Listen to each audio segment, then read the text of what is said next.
안녕하세요. 윤리와 사상교사 홍민기입니다. 오늘은 학습지 7번 준칙부터 칸트를 공부할 차례입니다. 칸트 영상으로는 3번 정도에 해당하는 분량이라고 볼 수 있겠습니다. 자, 바로 7번 부분을 학습하도록 할게요. 준칙이라고 하는 내용부터 나옵니다. 준칙이라고 하는 것은 내가 어떤 행동을 할 때 내 나름의 기준, 그런 기준이 되는 규칙이라고 얘기할 수 있겠어요. 그래서 글자를 따서 준칙, 즉 기준이 되는 규칙은 이런 겁니다. 내가 밥을 먹을 때에는 반찬부터 먹는가, 밥부터 먹는가, 아니면 국부터 먹는가, 이 모든 것도 나름의 기준이 있습니다. 사람마다 다르겠죠. 선생님 같은 경우에는 반찬부터 먹습니다. 왜 그러냐면 혈당량을 줄여서 더 건강하다라는 얘기를 들었기 때문이에요. 어떤 분은 국물부터 드시는 분도 있겠죠. 그래서 준칙이라 함은 어떤 행동을 할 때, 스스로 그것을 결심할 때 행위의 주관적 원리라고 말할 수 있습니다. 그러니까 나 개인의 원리인 거죠. 모든 사람이 다 국물부터 먹어야 된다 이런 게 아니죠. 모든 사람이 반찬부터 먹어야 된다 그런 거 아닙니다. 사람마다 다른 거죠. 이러한 준칙은요 굉장히 많이 있습니다. 옷을 입을 때에도 내 나름의 규칙이 있고요. 옷을 살 때에도 규칙이 있겠죠. 친구를 만나는 과정에서 혹은 공부를 하는 과정에서도 내 나름의 규칙이 있습니다. 3시간을 공부하고 나면 30분은 휴식을 취한다. 이런 것도 내 나름의 규칙이겠죠. 굉장히 많이 있습니다. 이러한 준칙들 중에서 굉장히 많은 준칙들 중에서 아주 일부분만이 우리는 도덕법칙이라는 타이틀을 붙일 수가 있습니다. 아까 밥을 먹는 게 도덕법칙이라고 우리 말할 수는 없겠죠. 보통 도덕법칙은 굉장히 올바른 우리의 도덕적 기준이라고 할 수 있습니다. 이런 올바른 도덕적 기준에는 이제 뒤에서 얘기를 하겠지만 우리가 갖고 있는 어떤 준칙들이 모두 다 도덕법칙이 될 수는 없겠죠. 왜냐하면은 옷을 입거나 혹은 밥을 먹거나 운동을 하거나 공부를 할 때 내가 갖고 있는 원리는 도덕법칙이라고 하기엔 조금은 부족할 겁니다. 이 준칙들 중에서 특별히 2가지의 특징이 있는 것들만을 우리는 도덕법칙이라고 부릅니다. 이 특별히 2가지의 원칙이 뭐가 있느냐? 학습지에 적어보죠. 바로 보편성과 목적성이라고 하는 특징, 2가지의 특징을 얻으면 도덕법칙이 됩니다. 이걸 선생님이 쉽게 표현하고 싶어서 여러분들에게 드립커피로 표현을 합니다. 여러분들 학습지 맨 마지막 쪽에 담아놓은 그림이기도 한데요. 드립커피에는 소복이 커피가루를 올려놓습니다. 그리고 여기다가 뜨거운 물을 부으면은 이 커피가루에서 추출이 되죠. 그래서 이 밑으로 내려갑니다. 그럼 여기에는 내려온 걸 이것만을 우리 뭐라고 하느냐? 커피라고 부르는 거죠. 여기 뭐가 남느냐? 커피가루에 찌꺼기가 남을 겁니다. 그쵸? 자, 요 필터를 통과해서 추출된 것만이 커피라고 부르는 거죠. 그랬을 때 이 비유에다가 여러분들이 학습지 4쪽에다가 이런 걸 적어놨으면 좋겠어요. 뭘 적어놓으면 좋겠냐면은 이 커피 가루에 해당되는 부분에 다 지워볼게요. 자, 이 커피 가루에 해당되는 이 부분이 준칙이에요. 우리 삶에는 굉장히 많은 준칙들이 있다고 아까도 얘기를 했습니다. 친구를 만나는 거, 공부를 하는 거, 게임을 할 때에도 내 나름의 기준이 있겠죠. 이 준칙들이 이제 2가지의 필터를 통과해야 됩니다. 앞서 말한 보편성이라는 것과 2번째 목적성이라는 필터예요. 이 필터를 통과해서 추출이 된 것만을 우리는 도덕법칙이라고 부르는 거죠. 그럼 만약 밥을 먹을 때 반찬부터 먹는다라는 홍민기 선생님의 준칙은 이 두 가지의 특성을 다 갖췄으면 도덕법칙이라 부를 수 있는데 이 두 가지의 특성을 갖추지 못했다? 그러면은 도덕법칙이 될 수 없어요. 자, 그럼 이 두 가지 특성이 뭔지를 더 얘기해 보도록 하겠습니다. 첫 번째 보편성은 보편화 가능한 준칙만이 도덕적 가치를 지닌다라고 설명을 합니다. 여기서 보편화 가능하다는 말은 여러분들 어려운 말이 아니라 누구나 받아들일 수 있는 그런 규칙이냐, 이게 보편성의 의미예요. 즉 어떤 규칙을 내가 만들었는데 누구나 다 예외 없이 끄덕끄덕할 만한 것이냐, 이게 굉장히 중요한 가치를 지닙니다. 반찬부터 먹어야 된다라는 거는 누구나 받아들일 수 없을 수도 있어요. 어떤 분은 이제 뜨끈한 국물을 먹었을 때 몸이 풀리면서 식욕이 돋기 때문에 국물부터 먹어야 된다는 사람도 있겠죠. 반찬부터 먹어야 된다라는 그런 규칙은 보편성, 누구나 받아들일 수 있는 규칙이 될 수는 없습니다. 그래서 통과를 못해요. 찌꺼기가 됩니다. 자, 보통 보편성, 이거를 이제 칸트가 한 말로 얘기해 볼게요. 내 의지의 준칙이, 네가 갖고 있는 그 준칙이 언제나 동시에 보편적 입법의 원리로서 타당할 수 있도록 행위하라. 말이 되게 어렵죠. 타당이라는 거 끄덕끄덕이에요. 근데 보편적인 입법, 즉 누구나 예외 없이 받아들일 수 있는 법이 될 수 있겠느냐. 네가 갖고 있는 그 준칙이라고 하는 놈이 모든 사람이 보편적으로 예외 없이 누구나 끄덕끄덕할 만한 그러한 보편 법칙으로 삼을 수 있겠느냐. 삼을 수 있다면 도덕 법칙에 가까워졌다라고 보는 거죠. 보통 이러한 준칙들은, 보편적인 법칙이 될 수 있는 준칙들은 공정한 것들이 주를 이룰 거예요. 그렇죠? 대표적인 게 누구나 받아들일 수 있다는 건 A가 있고 B가 있고 C가 있는데 A가 준칙을 만듭니다. 하나씩 이제 돈이 있으면 100만 원, 100만 원, 100만 원 나누도록 한다. 그럼 누구나 받아들일 수 있겠죠. B와 C도. 하지만 A가 200만 원, B가 50만 원, C가 50만 원 나눠 갖는다라는 규칙을 A가 만든다면 A는 받아들일 수 있겠지만 B와 C는 못 받아들일 겁니다. 그렇죠? 우리가 보통 받아들일 수 있는 법과 같은 내용들은 공정한 거죠. 그건 어떤 거냐? 보편성을 갖고 있다. 그렇게 이해하시면 되겠습니다. 두 번째로 목적성이에요. 목적성이라는 것도 또 어려운 게 아니라 간단합니다. 뭐냐면은 A와 B와 C가 동등하게 100만 원씩 나눠 가졌다라는 건 결국에는 그런 법을 A가 만들었다라는 것은 A는 B와 C를 A인 나만큼 존중하기 때문에 똑같이 나눠 가졌다라는 게 되거든요. 즉 이제 목적성이라 함은 인간을 존중한다라는 의미를 갖고 있는 거예요. 인간을 어떻게 존중하느냐? 자, 인간을 존중한다라는 말인데, 자, 이것은 결국에는 이런 걸 의미합니다. 인간을 존중한다라는 것을 인간을 수단으로 대우하는 게 아니라 인간을 목적으로 대우한다라는 의미로 이해하시면 돼요. 인간을 목적으로 삼는다. 자, 인간을 지나치게 돈벌이를 위한 수단으로 삼을 때 인간은 희생되는 경우들이 있습니다. 그 노동자에게 안전한 환경, 깨끗한 환경을 제공하지 않고 돈을 벌려는 악덕 사업주가 있다면 그 사업주에게서 일을 하는 노동자들은 결국에는 병에 걸려서 죽을 수도 있겠죠. 그때 그 악덕 사업주는 인간을 돈벌이를 위한 수단으로만 삼는 게 됩니다. 칸트 입장에서 이거는 결코 받아들일 수 없는 거예요.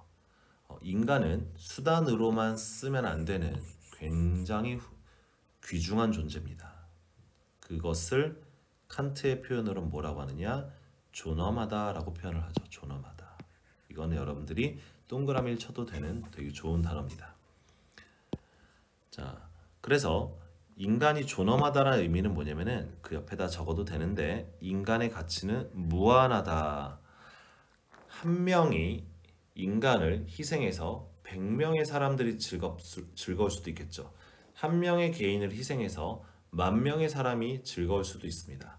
하지만 칸트 입장에서는 한 명의 개인조차도 존엄하기 때문에 한 명을 희생해서 100명, 10,000명, 10,000,000명이 행복할지라도 결코 희생돼서는 안 된다라는 의미를 갖는 게 존엄하다라는 표현입니다. 인간은 그 자체로서 존중받아야 되는 그러한 존엄한 존재이기 때문에 그러한 존재는 목적으로 우리가 삼아야 되며 이 목적으로 삼는다는 것은 다시 아까 말한 존엄하게 대우해야 된다라는 말과 같다라는 겁니다.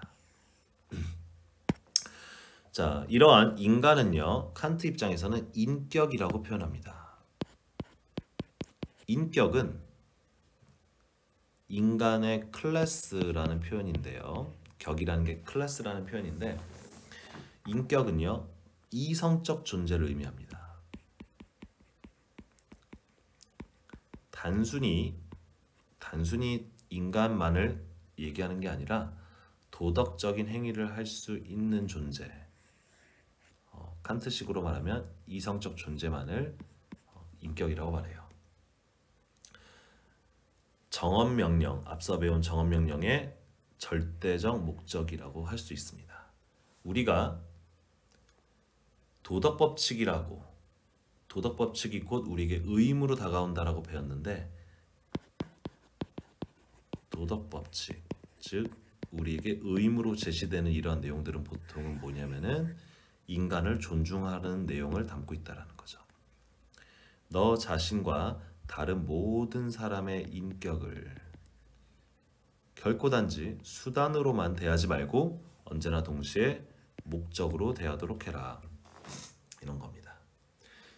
근데 선생님, 사실 살다 보면 사람이 사람을 수단으로 쓰는 경우들이 있을 수밖에 없지 않습니까? 라고 말할 수도 있겠죠. 대표적인 게 고용주가 알바생을 이용하는 거죠. 가서 청소해라, 가서 음식을 요리해라 등등을 시키는 거잖아요. 하지만 이때 알바생을 고용주가 강제로 시키는 게 아니죠. 대신에 내가 그만큼 너에게 급여를 시급 10,000원을 주겠다. 이럴 때 알바생이 오케이라고 스스로 자발적으로 동의했을 때 알바생은 수단으로 쓰이는 건 맞습니다. 고용주의 돈벌이 수단으로 쓰이는 건 맞지만 동시에 고용주는 알바생을 인간 대 인간으로 존중한 거예요. 우리의 일은 이러이러한 것이며 시급은 얼마이며 하루에 몇 시간 일할 수 있습니다. 나의 조건은 이겁니다. 받아들이시겠습니까? 알바생, 그 일은 좀 힘든 것 같으니까 10,000원보다는 13,000원에 계약하고 싶습니다. 둘 다 오케이라고 할 때 대등하게 고용이 됐다. 그거는 수단이면서도 목적으로 쓰이는 거죠. 그래서 칸트 입장에서는 인간이 수단으로 쓰일 수도 있지만 그때에도 결국엔 목적으로 취급을 받아야 되는 거예요. 목적으로만 취급을 받을 수도 있겠지. 하지만 결코 목적이 빠진 수단으로만 취급받는 것은 용납할 수 없다가 칸트의 생각인 겁니다. 그래서 결국에는 준칙이 도덕법칙이 된다라는 것은 앞서 말한 누구나 받아들일 수 있는 규칙이면서 그 규칙의 내용이 인간을 존엄하게 대우하는 그러한 내용을 담고 있으면 그것은 도덕법칙이 된다라고 볼 수 있어요. 홍민기 선생님이 앞서 예를 든 밥을 먹을 땐 반찬부터 먹어야 된다라는 그러한 준칙은 보편성도 통과를 못하고 인간을 존엄하게 생각하는 목적성도 통과를 못하기 때문에 그냥 준칙에 머무를 수밖에 없습니다. 여러분 학습지 맨 마지막 4번째 쪽을 보도록 할게요. 거기에 보면은 아까 그리라고 했던 그런 커피 그림이 있을 겁니다. 거기 보면 내용을 읽어볼게요. 칸트는 우리에게 도덕법칙의 내용을 주지 않습니다. 되게 중요한 표현이죠. 막상 예수님이나 부처님이 직접 좋은 말을 우리에게 내려줬다고 해도 칸트 입장에서는 그건 남이 나에게 준 거지 내가 스스로 만들거나 세운 게 아닙니다. 타인이 준 규칙이다 해서 타율이 됩니다. 타율은 도덕 법칙이 아니에요. 칸트 입장에서 도덕 법칙은 오직 나의 이성이, 즉 내가 스스로 세운 것만이 도덕 법칙이 됩니다.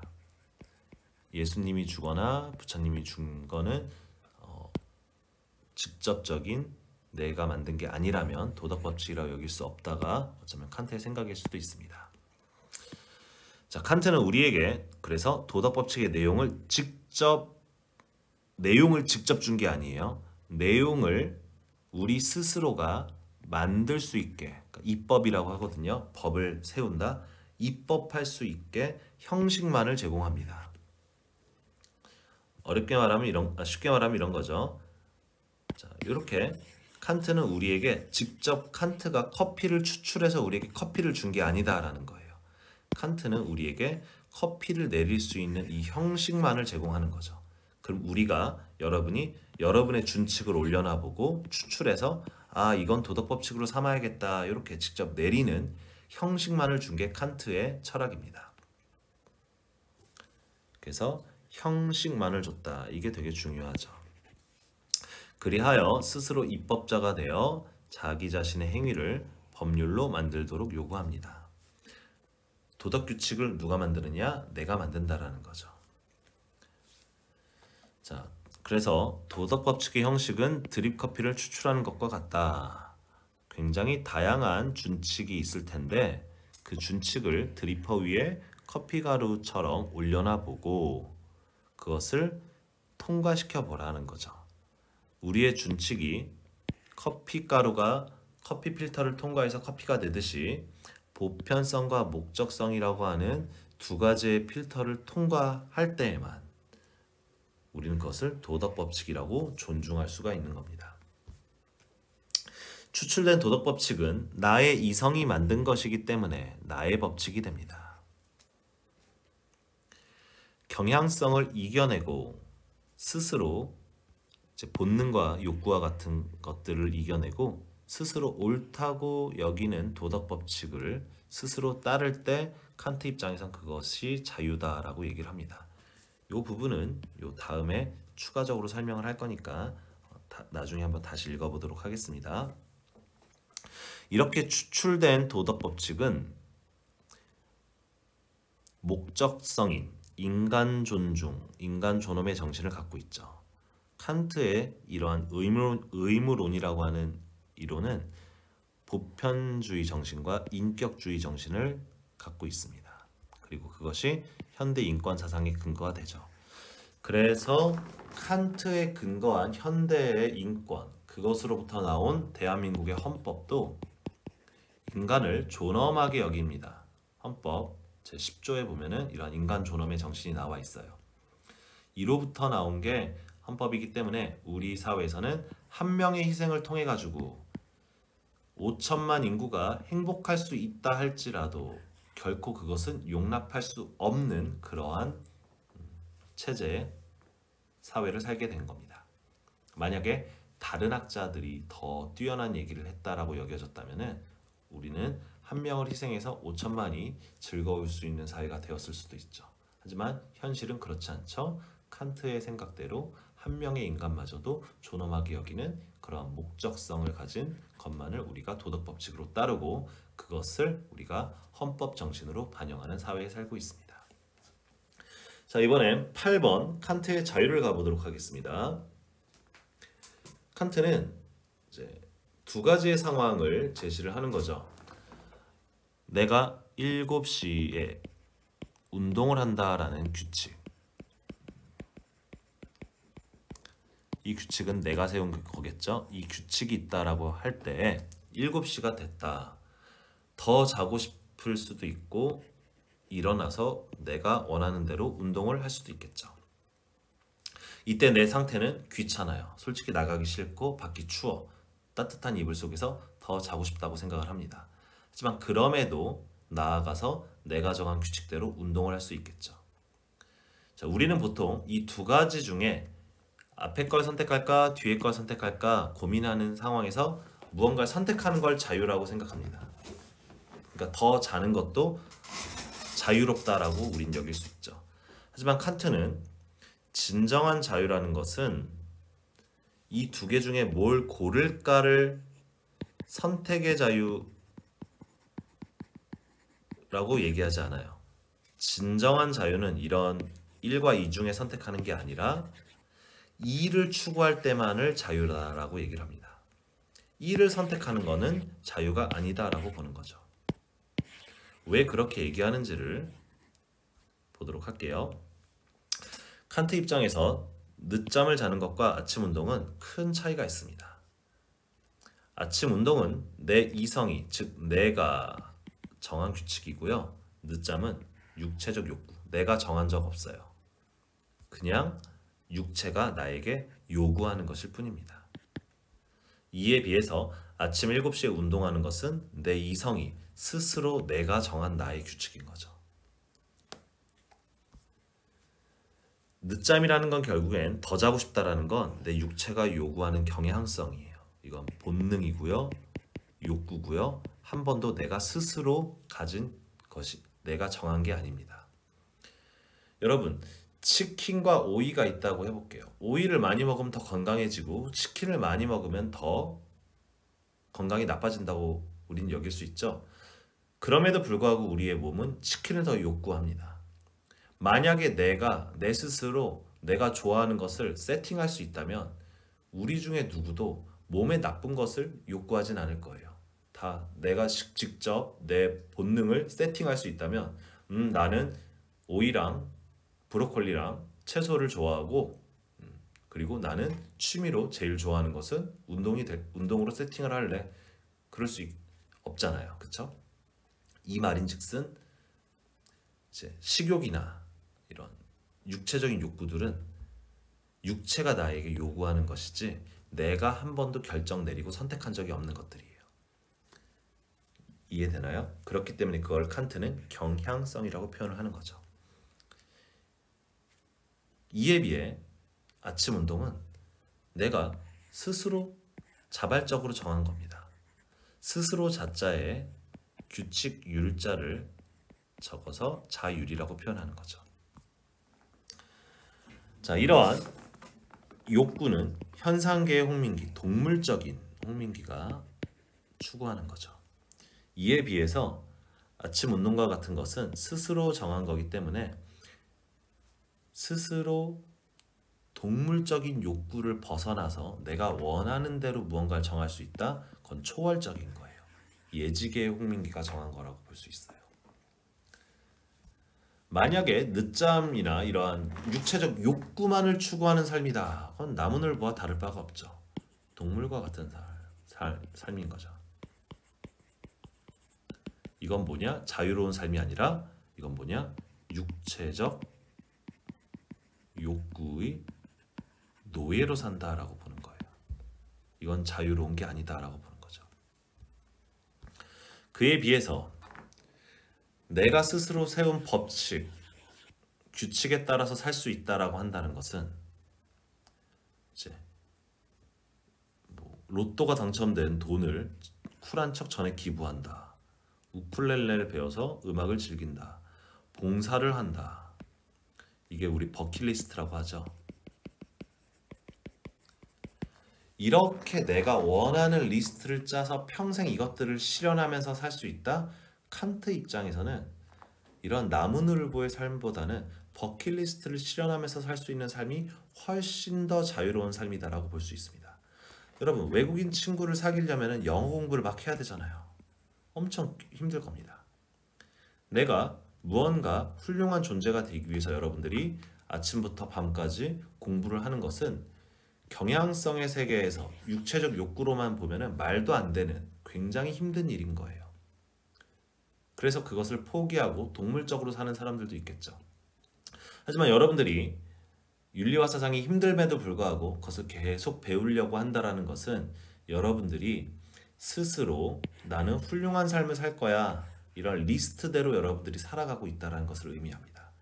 그렇기 때문에 동물로서 볼 때에는 피곤하고 힘든 삶을 사는 거지만 예지계의 존재로서 여러분들을 볼 때에는 여러분들이 더 원하는 삶을 살 수 있는 자유를 얻을 수 있다는 거죠. 자, 그래서 학습지에 적어보도록 하겠습니다. 소극적 자유, 8번이죠. 소극적 자유라고 한다는 것은 우리가 일반적으로 생각하는 자유예요. 강제가 없는 상태죠. 이렇게 적어 놓으시면 좋을 것 같아요. 하지만 이건 칸트가 생각하는 자유는 이러한 개념보다 칸트의 자유는 이겁니다.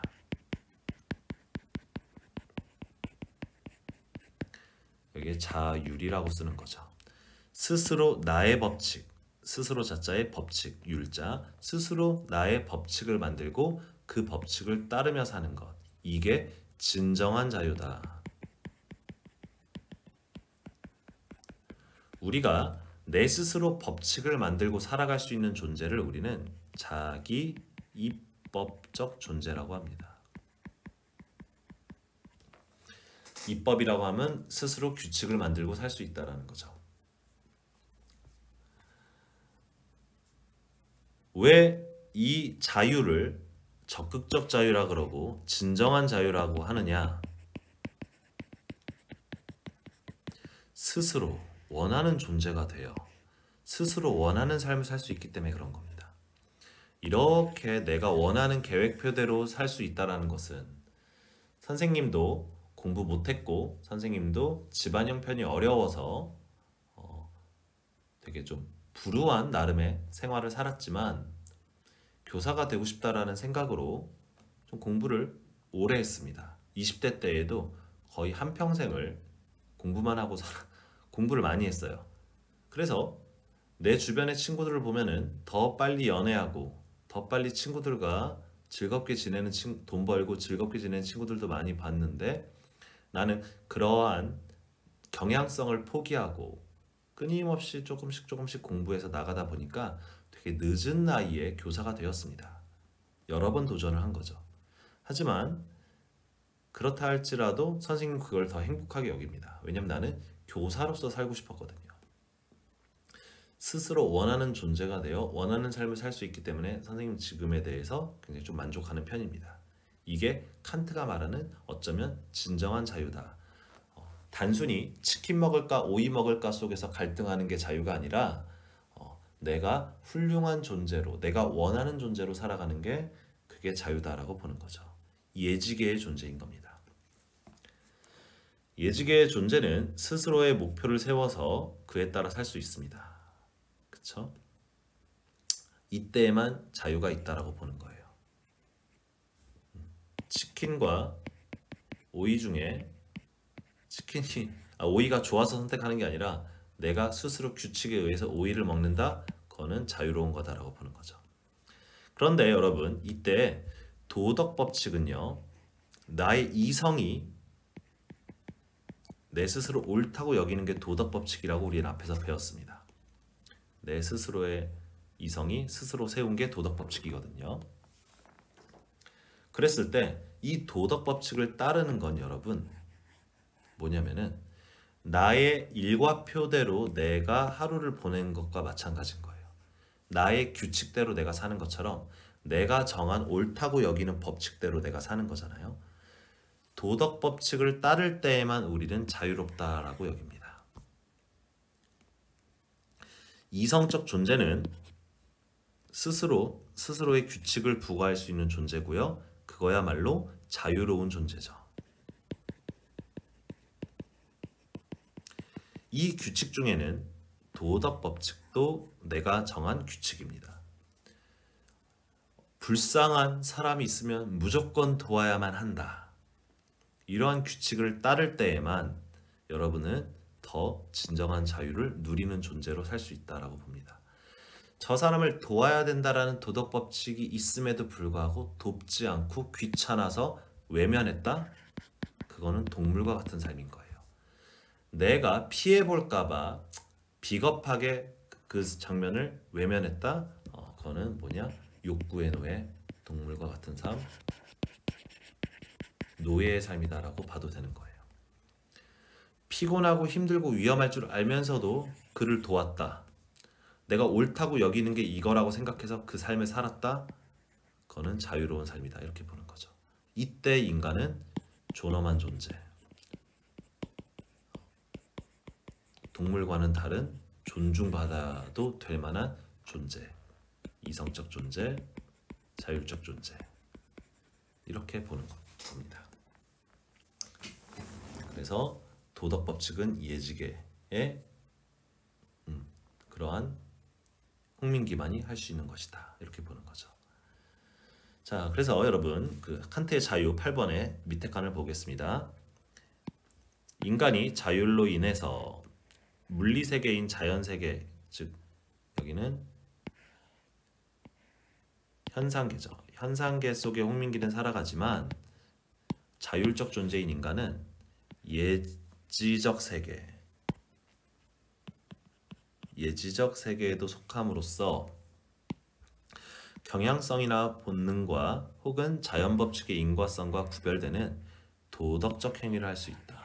이거는 초월적인 거죠. 이러한 행위가 새로운 인과법칙의 원인으로 작용함으로써 인과계열의 새로운 사슬을 만들어낼 수 있다는 것 또한 인격적 존재인 인간이 가지는 가치라고 할 수 있을 것이다. 말이 어려운데 여러분, 동물의 세계는 뻔합니다. A가 B 행동을 하고 C 행동을 하면 D와 E와 F도 예측할 수 있어요. 쭉 가는 겁니다. 그런데 인간은 A, B, C를 했었어도 동물적인 존재이기 때문에 현상계의 존재인 홍민기가 A, B, C를 하고 있는데 D를 할 거라고 예측할 수 있는데도 불구하고 갑자기 안 할 수도 있는 거예요. 왜냐하면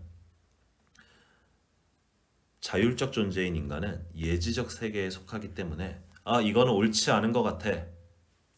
맨날 사고만 치던 사람이어서 오늘도 사고를 치겠구나. 쟤는 또 불효를 저지르겠구나 할 수도 있지만 문득 깨닫고 나는 이렇게 살지 않겠어. 새로운 존재로 거듭나겠어. 라고 할 때에는 갑자기 XYZ로 넘어갈 수도 있다는 겁니다. 새로운 인과법칙의 원. 이 인과법칙이 어려운 게 아니라 예측을 하면서 사는 것은 이제 인과성이라고 하는데 새롭게 다른 삶을 살 수 있다. 이렇게 보는 거죠.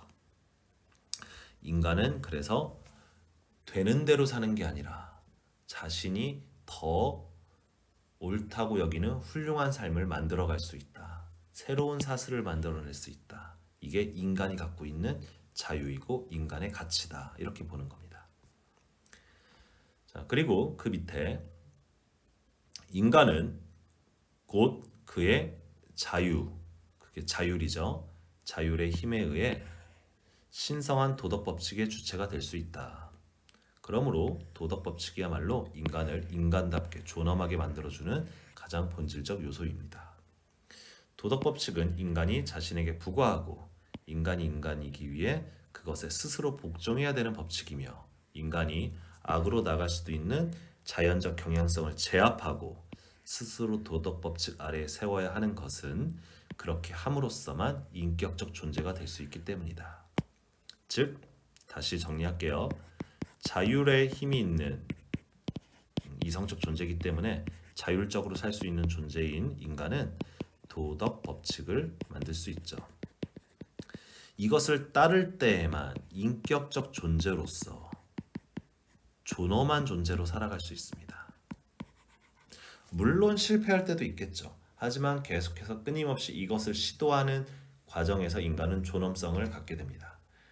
인간과 달리 본능, 즉 경향성으로만 똘똘 뭉쳐져 있는 동물이 있다고 한다면 그 존재는 자율 없죠. 그냥 욕구의 노예로 살 수밖에 없습니다. 이런 존재는 인격적 존재가 아니기 때문에 존엄하지 않습니다. 그래서 사실 칸트의 철학에서 보면은 동물은 죽임을 당해도 별반 큰 어떤 비극이라고 할 수 없어요. 대신에 즉 이거는 수단으로 쓰일 수 있습니다. 수단으로만 삼을 수 있다가 칸트의 생각이에요. 하지만 존엄한 인간은 늘 목적으로 대접받아야 된다. 이렇게 보는 겁니다. 선생님이 정리하면서도 굉장히 잘 정리했네요. 이 부분 다시 한번 좀 읽어보셔도 좋을 것 같습니다. 자, 그래서 여러분들 칸트는 늘 말하지만 스스로가 스스로의 도덕 법칙을 내린다. 커피를 남이 주는 게 아니다. 내가 타먹는다. 이렇게